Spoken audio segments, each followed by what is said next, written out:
It's great to be a part of this wonderful global teach-a-thon for our colleagues in Puerto Rico. Thank you, all of the organizers. You're really an amazing team. And my topic today is on building community, and you really exemplify the practice, both the process of starting to build a community, but then a successful outcome. So muchas gracias. It's really terrific. Let me begin and talk about the definition on this slide, which you can see, that a community is a group of organisms of the same or diverse species that share a common or overlapping interest and assume different or complementary roles to further mutual goals and objectives. And if you look to the picture to the right of the definition, you see a cattle egret and a water buffalo.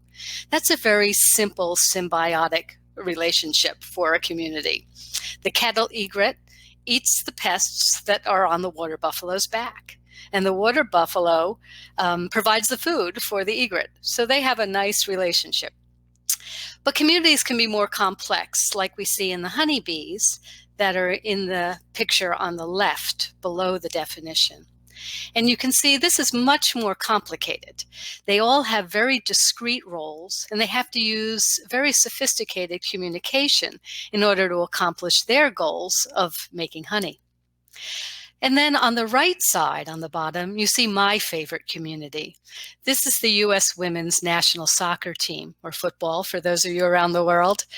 And they have different but flexible roles that allow them to act as a whole organism, to pursue a mutual goal, or in their case, goals. So I'm not sure how to present the slides. There we go. Okay. What I want to say here is just to connect us to what we celebrated this past week here in the U.S. We honored Dr. Martin Luther King Jr. for all of his achievements in the areas of civil rights. And it seemed appropriate to me to talk to you a little bit about his vision of a beloved community.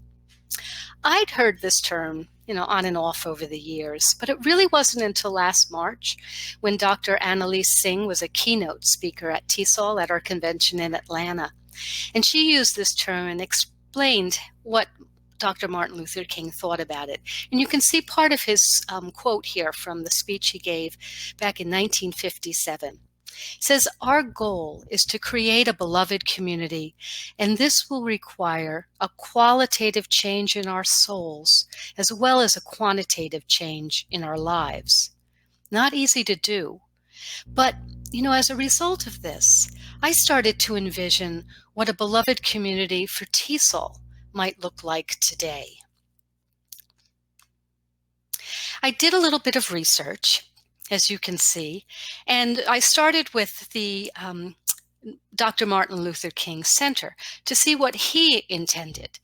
And one of the key things for him was that all people on earth would share in the wealth of earth. It would be a global vision for this beloved community. And things like poverty and hunger and homelessness would disappear. They wouldn't be tolerated. Racism and other forms of discrimination would be replaced. They would be replaced by sisterhood and brotherhood, by everyone really working together. Dr. Arthur E. Wright, who's a current civil rights activist, she puts it this way, that comprehensive health care, safe streets, affordable housing, nutritious food, strong schools, access to jobs, and meaningful employment are necessary for a beloved community.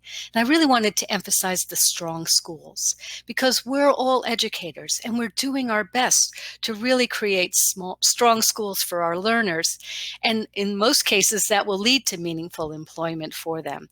So a beloved community has to empower its people and provide essential services. And then here's Dr. Singh from last March, and this is what really resonated with me. In our classrooms, schools, and programs, we strive to meet our students' and colleagues' needs. And this is really what we do as TESOLers, right? We strive to meet the needs of our learners. We try to empower our colleagues. We really want to ensure success for our multilingual learners. And how do we do this? What does it take? We want to build this community, but we also have to think about the ways that it can happen. And I would say that probably the most important first way is to use language. We need language. We use it to break the ice when we meet people and say hello. We use it to share information or ideas, even our opinions. We use it to ask questions or to try to persuade. We use it for so much of what we do in life and in the world. In brief, I'd say we use language to explore common interests and to work towards mutual goals. And I like what Nelson Mandela says about this. I think it's a wonderful statement. He says, without language, one cannot talk to people and understand them. One cannot share their hopes and aspirations, grasp their history, appreciate their poetry, or savor their songs. Think about it. How much richer are our lives with language? And you know what? The good news for me is that we're language teachers, that we are giving people the gift of language in our everyday work. And so can I just say, pat yourself on the back if you're there, or high five someone who's next to you. We should really always celebrate our chosen profession. That's what I think. So what does it take to build this beloved community for TESOL? I want to propose that we begin with these 3 steps. That we make connections and get to know others, that we learn and apply new knowledge, and that we engage and take action.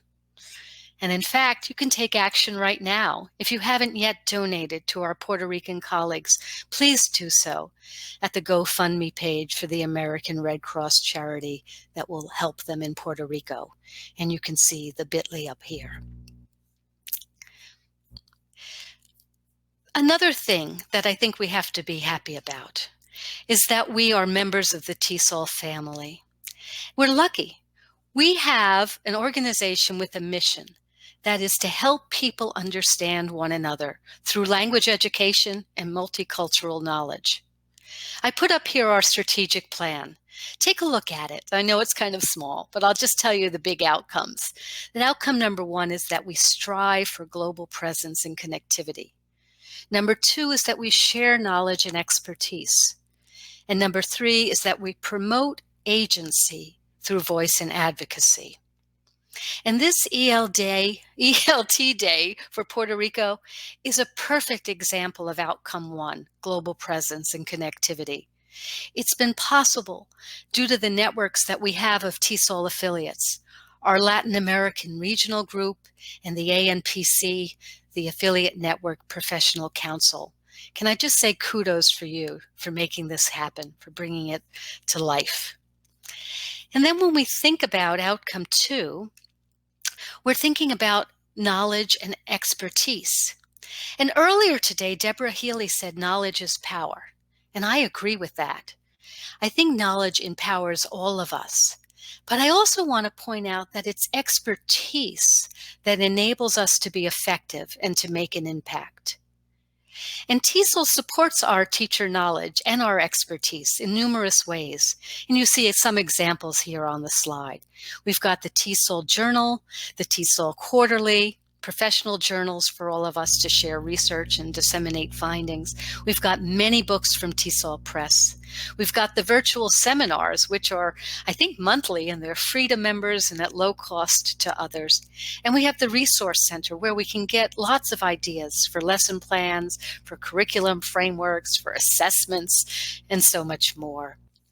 I think we're lucky, as I said, to be part of the TESOL community. You may also know that in the past 2 years, TESOL's had the 6 Principles Initiative.